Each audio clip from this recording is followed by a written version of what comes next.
दुनिया भर में बेहयाई को मुख्तलिफ तरीकों से फरोग दिया जाता है। हम आज आपको बताएंगे कि इंडिया में जना का पेचीदा कानून आखिर है क्या, इन नाजायज ताल्लुकात का असल मुजरम है कौन, इस कानून के तहत औरत सजा से किस तरह मुस्तस्ना करार दी गई है, इस कानून का मतलब आखिर है क्या। इंडिया में कोई शख्स किसी दूसरे शख्स की बीवी से गैर इज़्दवाजी जिनसी ताल्लुकात कायम करता है तो ये क्या जुर्म है, और अगर है तो इसकी सजा किसको मिलनी चाहिए।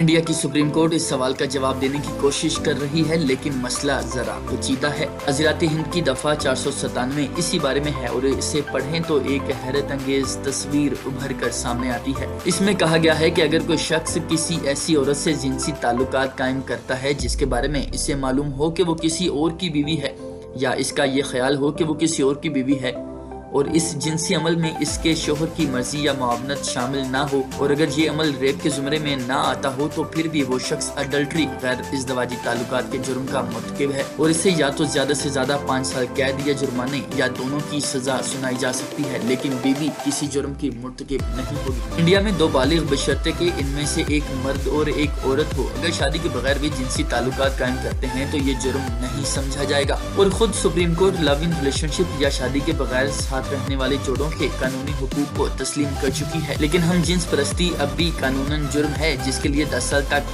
कैद सुनाई जा सकती है। ये मामला भी सुप्रीम कोर्ट में जेर समात है और अदालत ने इंदिया दिया है कि हम जिन्स परस्ती को जुर्म के ज़मरे से निकालने का वक्त आ गया है। सवाल ये है कि गैर इज़्दवाजी ताल्लुकात से मुतालिक इस कानून का मतलब आखिर है क्या। इस ज़म्न में 3 बातें अहम हैं। जना का जुर्म सिर्फ इस वक्त तस्वुर किया जाता है जब औरत जिसके साथ गैर इज़्दवाजी जिनसी ताल्लुकात कायम किया गया हो शादीशुदा हो। सवाल यह है कि जना या गैर इज़्दवाजी ताल्लुकात से मुतालिक इस कानून का मतलब आखिर है क्या। इस ज़म्न में 3 बातें इंतहाई अहम हैं। जना का जुर्म सिर्फ इस वक्त तस्वुर किया जाता है जब औरत जिसके साथ गैर इज़्दवाजी जिनसी ताल्लुकात कायम किया गया हो शादीशुदा हो।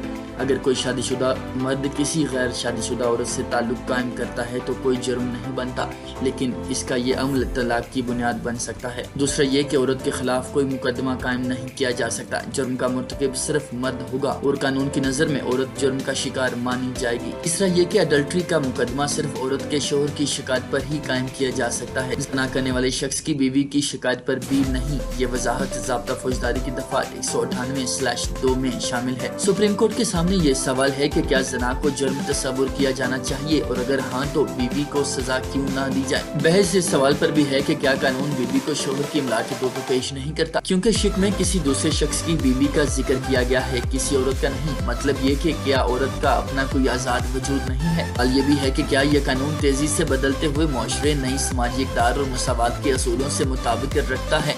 और अगर शादीशुदा औरत से जिनसी ताल्लुक कायम करना जुर्म है जिसके लिए मर्द को सजा दी जा सकती है, तो क्या किसी शादीशुदा शख्स से जिनसी ताल्लुक कायम करने वाली गैर शादीशुदा लड़की को सजा नहीं मिलनी चाहिए। जना के मामले में शादीशुदा शख्स की बीवी को वो हुकूक क्यों हासिल नहीं जो शादीशुदा औरत के शोहर को है। इंडिया की वफाकी हुकूमत ने हम जिन्स परस्ती को जुर्म के ज़मरे से निकालने की तजवीज़ की मुखालफत न करने का फैसला किया है, लेकिन जना पर इसका मौक़िफ़ काफी सख्त है। हुकूमत का कहना है कि अगर इस तरह के रिश्तों की इजाज़त दे दी गई या इन्हें जुर्म के ज़मरे से निकाल दिया गया तो मुल्क में शादी का निज़ाम और समाजी इक़दार तबाह होकर रह जाएंगी और लोगों को गैर इज़्दवाजी ताल्लुकात कायम करने की तरगीब मिलेगी। वो औरतों को भी सजा देने के खिलाफ है, लेकिन इस मौक़िफ़ की मुखालफत करने वालों की दलील है कि शादियों को कानून के खौफ से नहीं बचाया जा सकता, और अगर जना को जुर्म के दायरे में रखना भी है तो मर्द और औरत दोनों ही सजा के हकदार होने चाहिए। 32 साल पहले सुप्रीम कोर्ट ने हुकूमत के मौजूदा मौक़िफ़ से इत्तफाक किया था, लेकिन जब इस साल जनवरी में इस शिक को चैलेंज किया गया तो सुप्रीम कोर्ट ने कहा इस फरसुदा कानून पर नज़रसानी करने का वक्त आ गया है। अब एक आईनी बेंच इस पिटीशन की समाअत कर रहा है।